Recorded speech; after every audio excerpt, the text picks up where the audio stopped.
welcome to this episode of Maverick's Do It Different podcast. And I'm your host, Paul Finck, the Maverick Millionaire. And this is where we do it different. Talk about the components that create your life and create your business to be something more, something that you want in your world and your future. And today we've got a special guest, Brian Smith. And Brian's the founder of the Presence Project and also lead coach of the Warrior Mindset program. Man, just those terms alone has me fascinated with what's going on. His mission, the mission of the organization, is to eradicate anxiety and depression. Brian considers himself a lifelong student, has obtained certifications in yoga, meditation, breathwork, and fitness, but is adamant that the most important knowledge came from his own battle over anxiety and depression. Please welcome Brian Smith to the podcast. Brian, welcome. Thank you, Paul. Thank you for having me. It is a thrill to have you here. And I want to start off by explaining to me, what is the Presence Project and why did you start it? So I started the Presence Project out of a necessity that I began to see in my own life. And that's really evolved over a number of years. But it really started as a personal development program. And that was really the main focus. And it's really evolved into a project, which, I'll get into over the course of our conversation here. But as far as, anxiety and depression is concerned, this has really been the main focus and the drive behind, the Presence Project, and really, finding an eradication for it, and not just merely management and coping mechanisms, which is something that I saw in my own life through meditation, breathwork, yoga, and these different things, that I was merely managing and coping through life and not really accessing my innate full potential in life. And then the more I started to see that in myself, the more I began to see it in my clients and just, people around me, is that we merely manage and cope through life. And we really need to access our just limitless potential and greatness. And that's the idea behind it. What do you mean by coping mechanisms versus, and it sounds like what you're saying is coping mechanisms versus actually eradicating it? Or give me some distinctions as to what's that difference. Yeah. So from what I started seeing, again, this is personally in my life through things like meditation and breath work, especially studying in India and yoga and these different things, it was all very passive and, just being okay. I had a lot of teachers that would just say, whatever you're thinking, it's okay. It's okay. No matter how negative and demoralizing that it was at times, which, at one end of the spectrum, I do understand our mind is going to have negative thoughts, but at the end of the day, we do have to take action on that negativity and that really, again, yeah, just very, demoralizing aspects of our thought process. And if we're not taking that action, then it's never going to change. And that's what happened to me over a number of years. Again, and I was ending up in these very high states of anxiety and overwhelm, and then these deep states of depression, because I was just merely being okay with feeling terrible and miserable all the time. There seems to be in our society an acceptance of negative thoughts, an acceptance of depression, an acceptance of, instead of the understanding that we don't have to live like that. Mm-hmm. We have a choice and we can take control of it. And that sounds like that's your message. Yes, 100%. And it's funny that you bring up society, because, there's a societal standpoint that is making it like, oh, it's just a normal state of consciousness that we just have to merely manage and cope with. And the stance of the Presence Project and the warrior mindset is that it's not normal. It's not a normal state of consciousness, that it's an altered state that we do have control over. But then also this, like the yogic and the philosophical and the more theoretical standpoint from the spiritual side, makes it's a different message in vernacular, but it's basically at the foundation the same of it's a normal state. It's okay. You just have to merely manage and cope with it, but through these techniques, instead of what society's saying is more of consumption of material, and the other side is saying more consumption of the spiritual.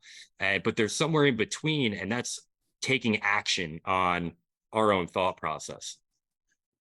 Yeah, that you don't have to live like that. And I've often talked about the dichotomy of, if you're depressed, or you, more importantly, even show up and say, "Oh man, I'm just, I'm not feeling it today." Mm-hmm. People are all accepting of that. Yeah. And they're like, "Well, why?" "Oh, I don't know. I just am not feeling it." Mm-hmm. Versus if you showed up and said, "I'm ecstatic," and then you asked them why, and they're like, "I don't know," they'd lock you up. Like, Mm-hmm. and why is it that we accept the negative as if, oh yeah, that's our status quo, that's our baseline of where we all must start, instead of living continuously in that happy, continuously in euphoria? Why can't we be there? I think that has a lot to do with finding your purpose. You're finding your purpose in life. Like there's so many of us that have accepted mediocrity and averageness, like average existence in life, and think that there's no way out of it. And a lot of that comes down to societal conditioning. A lot of that comes down to spiritual conditioning, and not really making our own decisions, or feeling that we have the ability to take control over one, our minds, and then our own lives. Yeah, so we can take control, we Oh, for can sure. make a difference in our future. Yep. And that message alone is so powerful. So few people understand that they have control over their future, Hmm. and that core belief, that alone can move people past so many challenges in their world. Uh, with all that you're doing, explain the warrior mindset program and what you do to help people get results.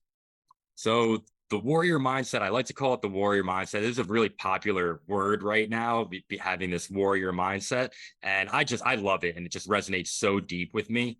Um, so that's really why I wanted to name it the warrior mindset. But what it comes down to is really going to battle with these negative thoughts, because, for a long time, I was very passive. And I was, really not taking action on that thought process, and it drove me deeper into depression, deeper and deeper, and almost an illusion of coming out of it and then going back in it. And it wasn't until I really snapped into it and said, I'm taking action on these thoughts. Yeah, and this was after years of being trained in the opposite way with Eastern meditation and yoga and all of these things. It was more of accepting all of this stuff, which at the end of the day, you do have to accept it, but then you take action on it, not just accept it and just be passive for the rest of your life, take action on these thoughts. And a lot of that has to do with, affirmation, auto suggestion, and persistence, consistency, training, self-discipline, self-motivation, not needing somebody to kick you in the butt every day to get going. Like you have to do this all yourself, and that's what it's all about: developing the confidence, the self-motivation to continuously grow in life, and then finding your true aim, which is essentially life purpose, but a little bit higher than that. So I do like to use Arnold Schwarzenegger as an example of this. He had the life purpose of becoming the most famous bodybuilder of all time, which he did. And then he went and wanted to become the biggest star in Hollywood, which he did, and then governor. And then his trajectory just kept getting higher and higher. And, we all know that he accomplished everything. And then you take a man like Robin Williams, who had a life purpose of winning an Oscar, becoming very famous. And we all know how his story ended, because he stopped at that level and Right. realized that just life purpose and attaining a goal isn't going to cure us of our depression and our negative thought patterns. It's a bit more than that. And it's it's the moving the line. And I hear exactly what you're saying. It's you got to keep moving the bar. Yeah. Because complacency is so easy to step into. Oh yeah. And I I remember I went to run a half marathon once, and I was so focused on running the half marathon, and so I got into training. I ran every day. I got up to it. Then when I ran the half marathon, guess what I did right after that? I stopped running. Yeah. like I forgot to do another goal. Yeah. And that's exactly what you're saying is you can't rest on your laurels, if you will. You got to keep moving and understanding that there's another growth spurt for you. There's another level to ascend to, and never stop, because there's an old expression from Plato: if you're not growing, you're dying. And to pay real close attention to that process. Because every day we must. That's it. You and I are in such alignment. It's such a pleasure to get to know you and to share you with our audience member. I appreciate that. With all that you do, I know it's important to get this message and to understand to control your life. How do mentors and guidance and other people in our life, how does that affect us? What's the key to that? I think it's an absolute necessity, because I was against, and then everything that I teach and I talk about is all from direct experience of making a ton of mistakes.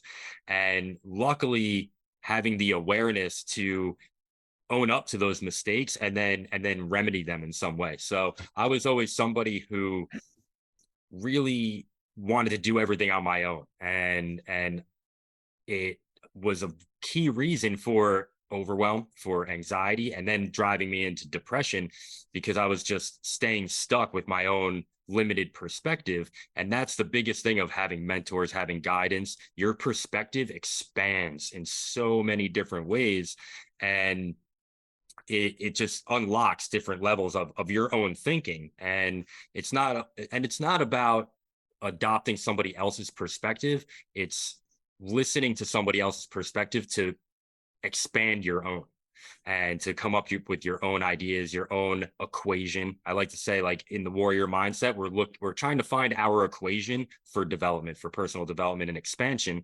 Right. And we do that through, through the experiences of other people, right? So we always, no matter what we're doing, we're always influenced by others. So to seek out that influence is just incredibly important in the process. Yeah, it reminds me of a quote from Einstein: a person cannot solve the challenge that they created with the same mind that created it.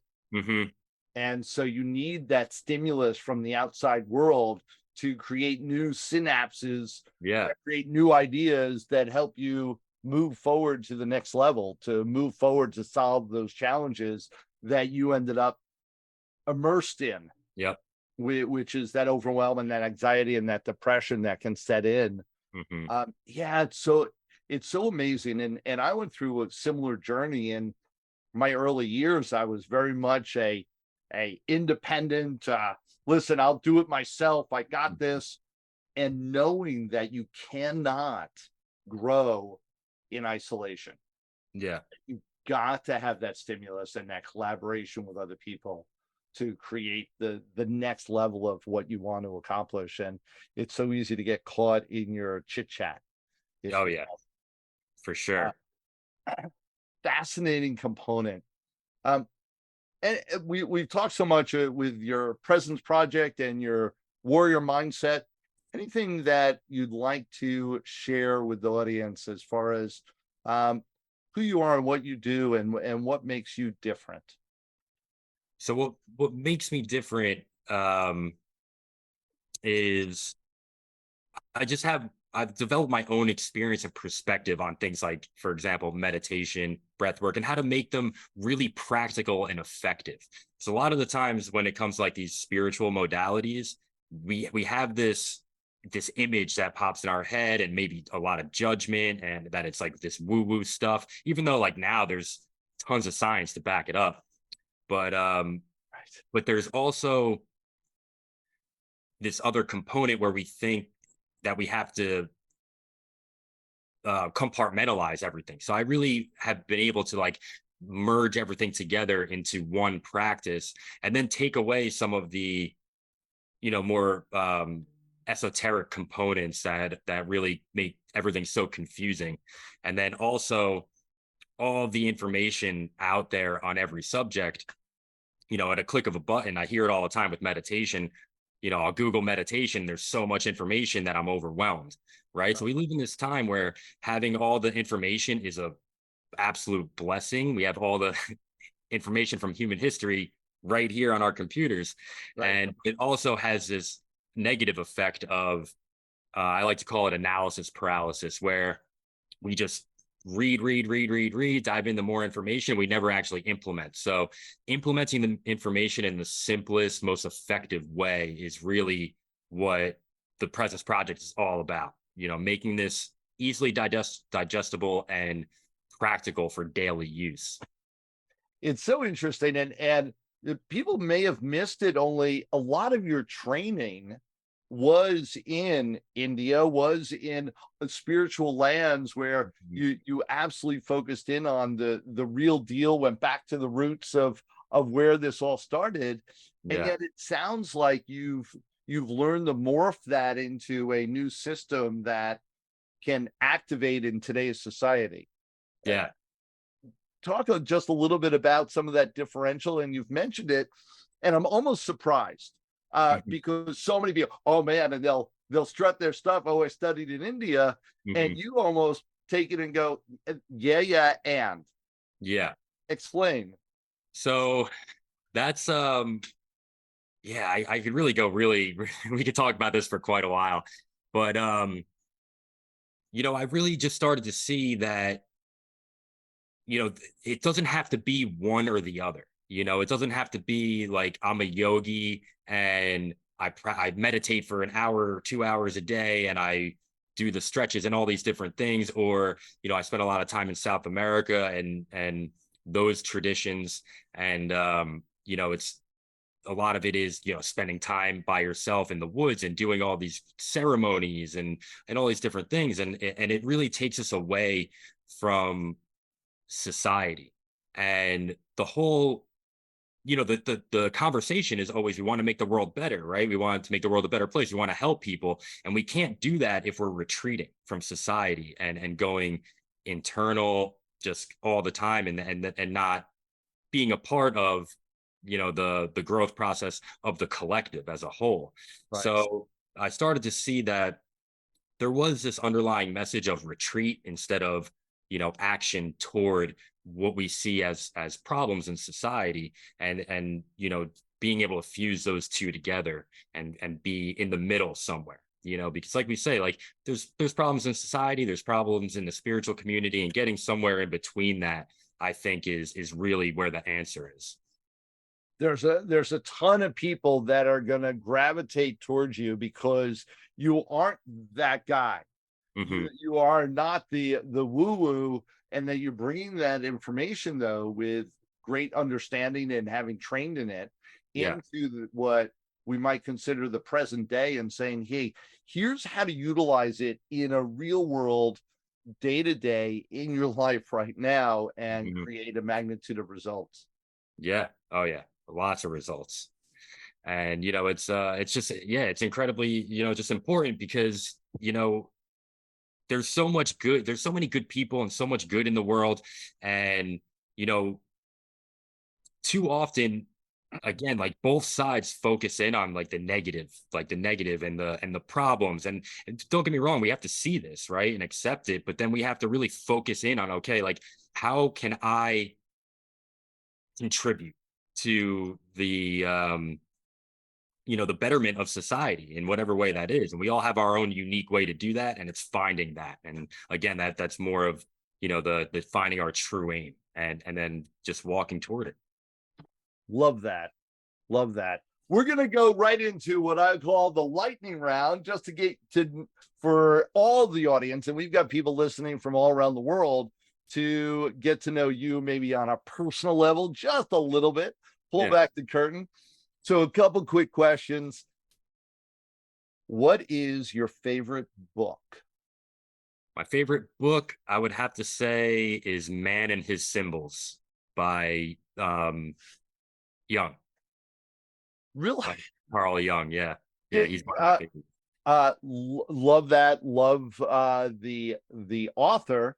And I don't know the book. What's the Man and His Symbols? Give me a synopsis. So it's a lot about working with the dreams and the subconscious mind. So this is the first book that I read about the subconscious and collective state and Jungian psychology in general. Right. And I just fell in love with his view on the mind and the psyche and everything. He's just super intelligent person. But this book is really great for the layman. Because I've read the Red Book by him, and it's very intellectual and a tough read. But Man and His Symbols was actually written for the lay person. So if anybody wants to dive into the subconscious, it's like incredibly beautifully written book. I have not read it. I will definitely look it up. Your favorite movie? My favorite movie is The Shawshank Redemption. Oh, awesome. Yeah, it's my favorite. Agree. It's definitely in my top 10. Yeah. Phenomenal. Just the message alone is with hope and vision, you can live a great life. Yeah. Regardless of where you start. Exactly. And going through the sewer. Yeah. To get there. That's it. Yeah. Whatever your definition of sewer is, exactly. You can get through it. Mm-hmm. Your favorite singer or band? My favorite band right now, at least, is Nako and Medicine for the People. They're like a folk reggae type band. He's really, really good. He has sort of like his own sound, which he's just really, really great. So very cool. Yeah. Well, appreciate all this. Brian, you are amazing. Love talking to you. We could probably talk for hours and hours and hours about philosophy and about psychology and really what happens on the internal components of the human mind and what creates a great life. With all the people that are listening, final words. Final words, lean in. Just lean into it. Love that. Yeah. Yes. Lean in, take action, take control of your world, and make it happen. Oh my gosh. Such great message, such a great presence. Love what you're doing. Continue with your journey, continue with your passion. You're serving the world. Really appreciate that. Everyone here, we have all Brian's information right here. Go ahead and look below. You'll see the description. You'll see a link to connect with him. Absolutely reach out. He's a phenomenal human being doing phenomenal work. Go reach out to him. And this is the Do It Different podcast. I am Paul Finck, the Maverick Millionaire. I am your host. Till next time, everyone, be good. Thanks for being here today. As our gift to you, be sure to go to themaverickuniverse.com where you can download your free copy of the Maverick Manifesto. Until next time, dare to be different. Dare to be a Maverick.